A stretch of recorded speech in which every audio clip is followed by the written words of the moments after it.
Good morning. It is 9 a.m. and we are here. I'm here again with my good friend, Christine McHugh. And I am Toni Best. If this is your first time visiting with us this morning, just our regular reminders that there are no slides. So if you don't see them, you're not missing them. This is an organic conversation Christine and I are having. We invite your questions in the Q&A module down below at the bottom of your screen, as well as chatting freely with us and with the group. So I'll remind you to bring those questions in and also invite you to bring in the things that are working for you and share those with our community so that we can all learn from each other. That is really what we're here for. You know, I was thinking back, Christine, first of all, welcome back and thank you for being here. How are you doing? Great to be here. It's nice to see a smiling face this morning. Oh, likewise. Likewise. I was thinking back to, our very first one of these that we did when introducing us and talking about, how many years of collective leadership experience that we have. And then sitting and thinking about everything that's going on in the world today and how, we're just figuring this out as we go. So we can bring with us our experience and our ways of thinking about things on a bigger scale. But we're here to learn from our community just as much as we are to share our thoughts. So how are you doing in this world? Let me start there. I'm tired. I'm tired, and it's funny. I'm tired because I'm sleeping well and I'm exercising and doing all of the normal self-care things, but I think I'm just drained from taking in all the information and processing and trying to figure out how to support my community, my friends, my clients, my family. So just trying to remind myself to take it day by day. I had this, I've shared this in the past, I think, but I've started this new tradition, I don't know if it's tradition, custom routine of when it's not pouring rain here in Seattle in the morning, I'm actually taking my coffee outside and just listening to the birds for 10 or 15 minutes. And that has been super grounding. And so I did that this morning and it really helped. I actually ended up taking my workout outside, even though it was a little cold. I'm like, I'm just going to go on the deck and just be in the trees. So to answer your question, I'm tired, but I think like everybody else who's joining us today and who is living in the world with us, is we're just trying to figure it out day by day and how do we care for ourselves, but also caring for all those around us. Beautifully said, and I agree. The irony of coming together to talk about self-care, which is the topic that we've decided to discuss today, our own personal wellness and how as leaders we can support the personal wellness of those around us. The irony of it is self-care is actually not easy right now. The basic things of eating well, sleeping well, moving well, and thinking well aren't necessarily just easy things to do if you don't already have those habits in place, but they've never been more important. And so we do want to share some really simple things that people can do, and simple things that you can do to support others. And this is, today talking about, I was having a conversation with somebody yesterday who was saying, I just feel really selfish doing things for myself right now. And, the comment that I made back to them was that age-old adage of put your own oxygen mask on first. If you don't take care of yourself, you can't be at your best and you cannot take care of others. And thinking that that people in positions of leadership aren't affected by the things in the world is ridiculous, right? Like we are people. and we're just processing these things as they come. And so I want to, before we really dive into this, I want to talk about some of the things that are going to be coming up. Last week, I said that this was our last week, but it's not actually. I was so wrong. So next week was going to be, and we have also extended one more week. So next week, we'll be joined by one of Aduro's, one of the consultants that we are working with from Racing to Equity. for our diversity, equity, and inclusion program that we're working on. And we will be joined by one of our consultants to talk about how do we as leaders help people process what's going on in the world, their feelings about what's going on in the world, and how can we, what are the things that we can do to be part of positive change in the world. And so that will be next week. So please join us for that, and invite others. We'll be posting some things on LinkedIn and on our social media. Please feel free to pass that on so that people can join us, or at least get the recording if they miss it. And then the following week, we will have a friend and mentor of yours, Christine Howard Bihar, on to talk about servant leadership in difficult times, which I'm also very excited about.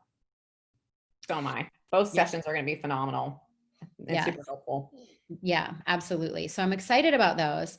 And in the meantime, let's just all, I think getting centered and why don't we all actually just pause for a moment and take a few deep breaths? So just an impromptu thought here. You can close your eyes if it feels okay for you to do so. And just place your hand on your heart if you feel comfortable doing that. And let's just take a few deep breaths together.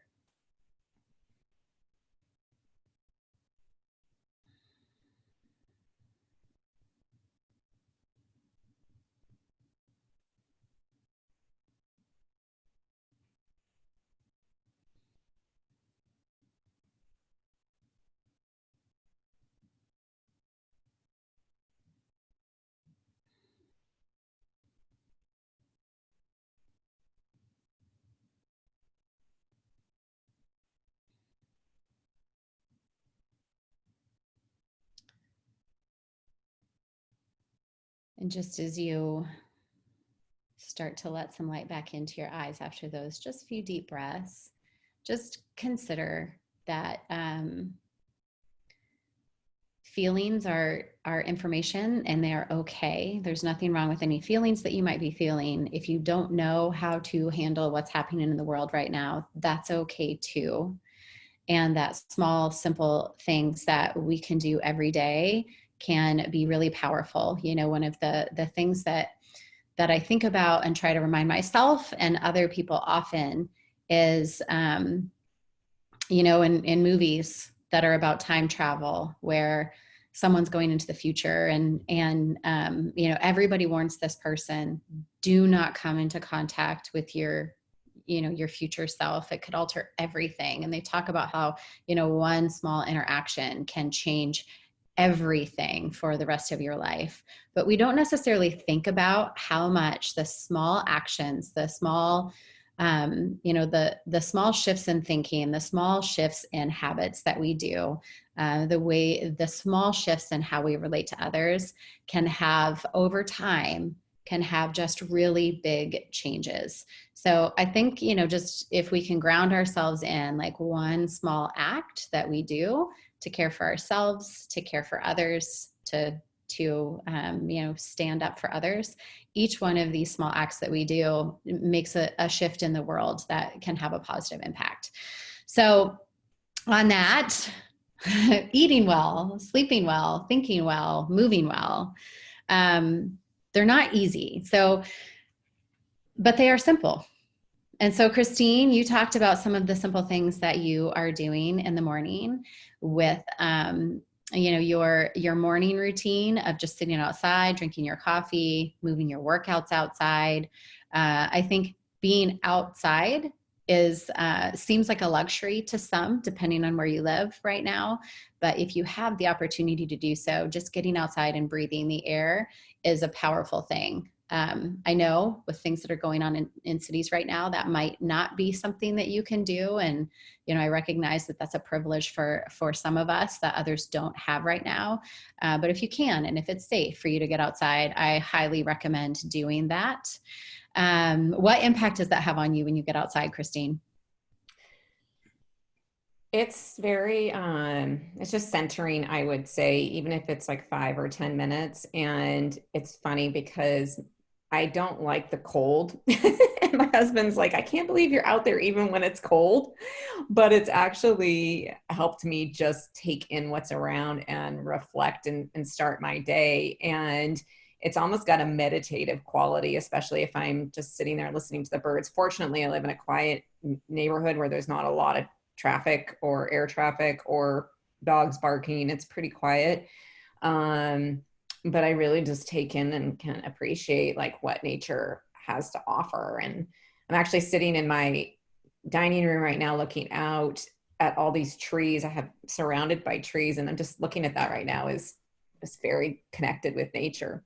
Anyway, it's a super grounding practice for me that I started really literally started when probably 6 weeks ago, as a way to like not get myself sucked into my phone and social media and news and emails first thing in the day.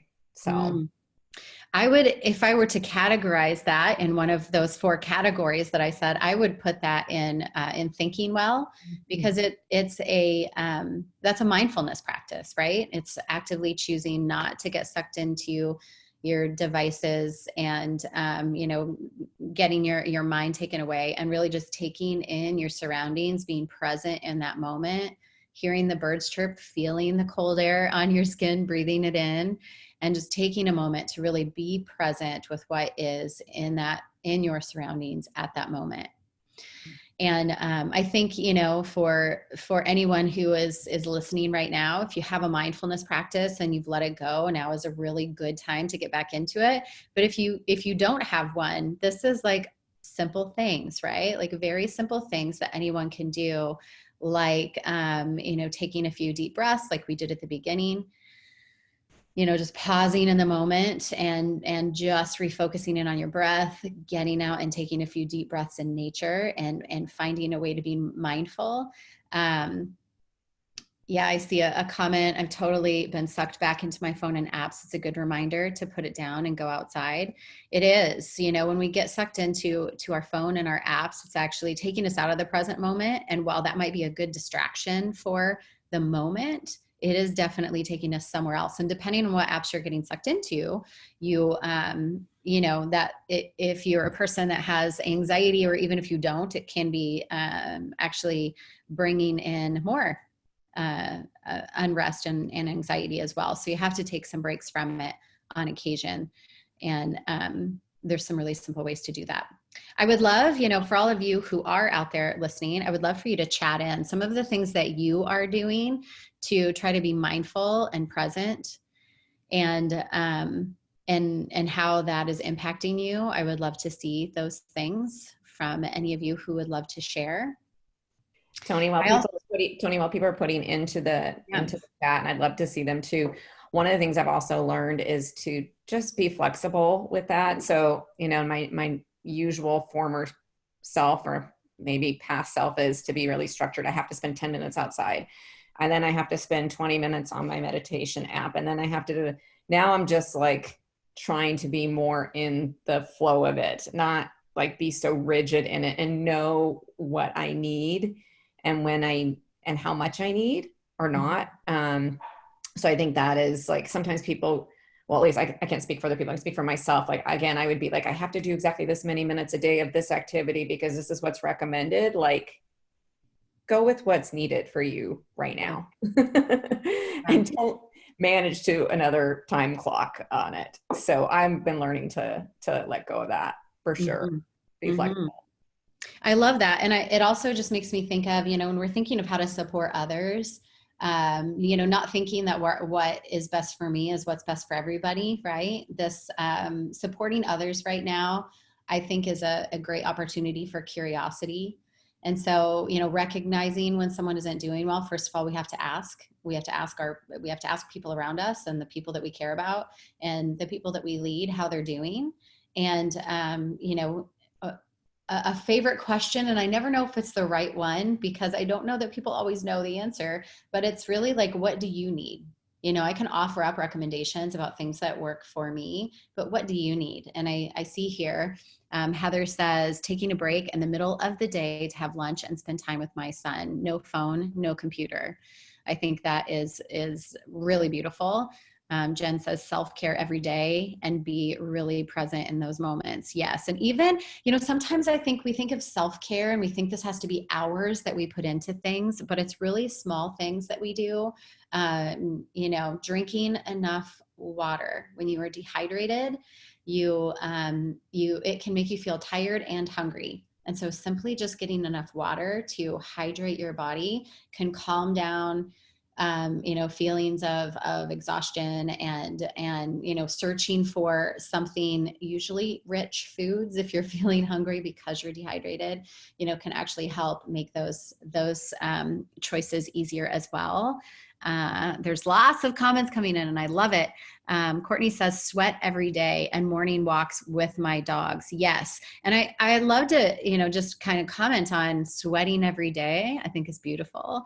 And another, way that like sometimes things are hard, where when we think of exercising and moving our bodies and we think that we have to do, 30 minutes or 60 minutes of it, but it really even 5 minutes and 10 minutes in a single sitting can make a big difference. It can make a big difference in your mental health and your emotional well-being. Sweating, moving your body, getting your heart beating. And the more that you do that, if you don't currently have some sort of movement practice, the more that you do that, even if you start with 5 minutes, the more you will want to do more of it, because it does have that effect. And I know you're big on movement, Christine. So I am, but again, I've had to be flexible because I'm a distance runner. That's my main sport. And I've had an injury the last few months, and it's actually getting a lot better, but I've had to be flexible and not have anxiety that I'm not running, and to find other ways to move. And one of the things that I've done is a couple times a week, I build in cycling breaks in the middle of the day, especially if it's nice, even if I just want to go do a loop in my neighborhood. And again, be in touch with nature, move, sweat a little. And it just is a total reset for me. So, but I definitely had to be flexible. That is my commitment to move every day except Sunday. That's my day off. Except that might be a long walk with the dogs. So. Yeah. I love it though. Like even, walking the dog, I have a friend who is, deep in the fitness world. And she always used to talk about the people that would walk the dog, but not themselves. And so, if you have a dog, they're a really good excuse to actually walk yourself too. And I'm seeing a lot of comments. Carolyn says evening walks, even evening family walks have become something I look forward to almost every day, that combines, this movement aspect that we need, as well as the connection aspect that we need, connecting to others and just that simple act of walking with another person can give you a really deep sense of connection. What else did she say? Also, when someone pops into my head, I actively reach out to them to let them know I'm thinking about them. Connecting with others, especially right now with all of the unrest that's happening in the world, connecting with others, letting someone else know that you care about them can actually help you feel less lonely yourself, even if it's you doing the reaching out. And so I think that is really great. Amy also says taking a quick 10-minute walk at the end of the workday as a way to create a sense of division between work and evening relaxation time. So that too has this act of moving your body, which has an effect, as well as creating a clear boundary between work and home, which I know we've talked about can be a real difficulty for people as we are working from home, many of us right now. One day at a time, no expectations. I like that, D. One day at a time. It's what's in front of us and the things that we can control. And I think taking this back into a thought about leadership and when we're leading others, and this idea of thinking well. One of the questions when I'm talking to people that are having a difficult time processing something, and I ask them how they're thinking about it, and oftentimes the next question is, what's another way that you can think about that? And so D's one day at a time, no expectations, I think is a powerful moment there as well. Oh, and Kenethia, who I know is in a lot of meetings with me, and she is walking as much as possible during those meetings. And she does, as a leader, she is constantly recommending to other people to take their meetings for a walk if they can. And she's doing so on a treadmill oftentimes, but you can dust off those old pieces of equipment if you have them, and move your body while you are meeting as well. I love all of the chats and the recommendations here. Leslie says, I'm trying new things depending on the day, stretching, meditations, as much as I want to build a schedule for myself. You never know what will be happening in my household when I wake up. Evening walks with my daughters is every evening at 5:30 and the best part of my day. I love that. It sounds like our community here is doing a lot of walking with others. And I think that's beautiful. All right, so we've touched a little bit on some of these things. I think what I want to touch on in eating well, and besides just how much water that we are taking in, there's oftentimes this idea that eating well is there's one right way to eat, right? And it's about a certain diet, paleo diet, the keto diet, whatever these crazy diets are. And in the just in the process of trying to keep things simple, there are some really simple things to do that combine eating well with this idea of thinking well, and that's to not eat while you're doing other things, but to be present with your food while you're eating it.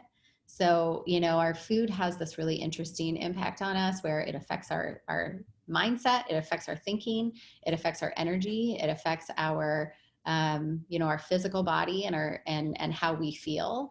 And so what's really important is just to be present with how you feel when you're eating and after you're eating, and see what foods are impacting you in a positive way and what foods are impacting you in a negative way. And the more that we do that and become aware of it, the easier it is to make those decisions between that tempting processed food and the ones that bring a lot of color onto our plate. So, Christine, I know you have kids. How I'm just bringing this one on you. Not the best topic for me to touch on, but go ahead, finish your question. Well, I know a lot of our community here has children as well. So I think our kids feel what's going on in the world, even if they don't understand it. And I don't have children, just, putting that out there. I don't. So I'm kind of looking to all of you to, how do you set an example for your kids and because you're leading your kids too, right? So how do you set an example for your kids, for those around you in your food choices, and in how you use your food to fuel your body and your mind? Yeah, I'm putting a question out there right now to you, Christine, and to our community of like what things are working that you can share with others. I'm glad you focus on what things are working, because there are some that aren't, but that's okay. So I have Strengths-based, all about, focusing on what's strong and doing more of that.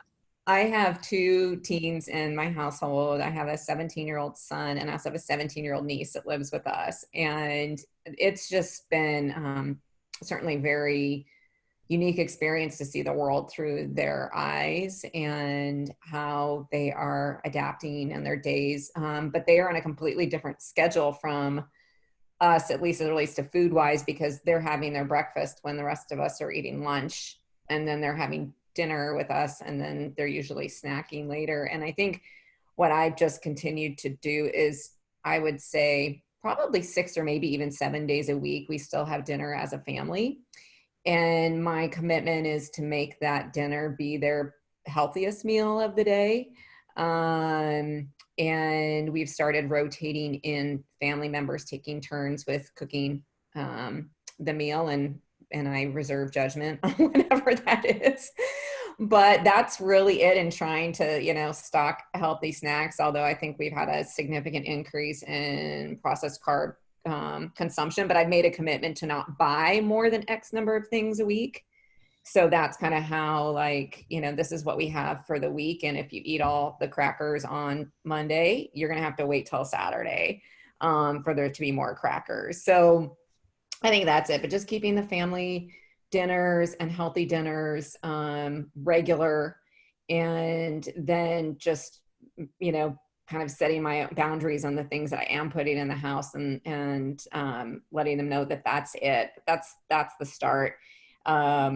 It's funny though, because I mean, my son in particular, he would just love to eat just bagels all day long, just bagels, bagels, bagels. So trying to help him, put other things in the rotation. So, but you Bringing can't in force more them. Like you color. said, you can just model. Like you can just model for them, making things available, buy things that they like. But then the big one for us is the family time. I love it. Well, I don't think you were the only one that was alone and thinking like not everything's going well, because our community has been a little quiet here when I asked that question about what's working well. But I love from Angela, our family has been using a meal prep company a couple of times a week. We make sure we sit down and talk about the meal, where it's from as well, the colors on the plate, how certain foods make our bodies feel. I think that's a really beautiful way, not only to acknowledge where the food comes from, and that it doesn't show up there magically. It is coming to you in a certain way. The colors on your plate actually bring nutrients to the meal, but also just having that awareness of how certain foods make your body feel, and talking to kids about that is magical. I don't remember having those conversations when I was a kid, and I didn't start even thinking about how food made me feel until I was well into my late 20s. So what a great way to bring those things to your family. Jennifer says, I do the same thing, Christine, with setting limits, how much is being eaten in terms of junk and when it will be replaced. And started participating in a farm share for our meats, and my teenage boys love eating these proteins. They really like knowing it's from the farm down the street. I think that awareness is really great. And already, we've come to the end of our time here. I don't know how this happens. We didn't even talk about sleeping. Maybe that's because it's not going very well for me right now. But um, what are your takeaways from today, Christine? Tell me Well, I love what your stood out frame to up of sleeping well, eating well, moving well, and thinking well. I think that's a really simple structure, and cannot be so overwhelming if you focus on what you can do, not what you're not doing. So I think that's really important. And other thing we haven't talked about, but it's on my mind, is how do you cut yourself some slack in all this? So like, you. Mm-hmm. yesterday, I mentioned I'm recovering from an injury. Yesterday, I was going for a longer run, or just move my progression, and I had ambitions to do a bunch of stair climbing in it, and I just wasn't feeling it. I was feeling really down. I went for my run, but I was like, it's okay. Like, nobody said I had to do exactly this type of run or pace or workout today. Like, cut myself some slack. And so I think as people are looking at sleeping well, eating well, moving well, and thinking well, do what's right for you, right? And, whatever that looks like, and know that that is better than nothing. So, Mm-hmm. Mm-hmm. One small thing, right? One small thing you do today can have a really big impact going forward, not just in that moment. I think, the one thing I will add, the thing that really stood out to me that I noticed from the community and in everything that we talked about, was the sense of togetherness and community. It's, reaching out to people. It's, involving, our life happens in relationship to others, right? So having those family meals, having discussions about where the food comes from with others, taking someone on your walk with you, those family walks, and that togetherness seems to be the thing that has tied all of these all of these topics together this morning. And so thank you all for participating and for sharing. For those of you who need a couple of other resources, Olivia's going to throw them in the chat. We have a webinar at 11 a.m. this morning that is really about for organizations and leaders to provide physical and emotional safety as people are returning to work. So there is a focus on mental and emotional well-being on that. And if you need some self-care resources for your for people that you lead, your employees, we also have a webinar with our coaches coming up this week with Molly, our host, and our behavioral health coach and licensed marriage and family therapist, Amy, will be on that as well. So that is Thursday at 10 o'clock. And you can register for both of those still this week. And please, please, please join us next week to talk about how we can support our teams and our communities in the civil unrest that is happening right now, and how we can make a difference as leaders.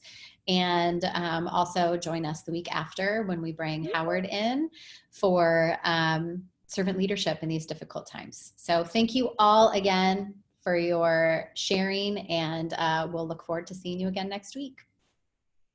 Have a great day, everybody. Bye.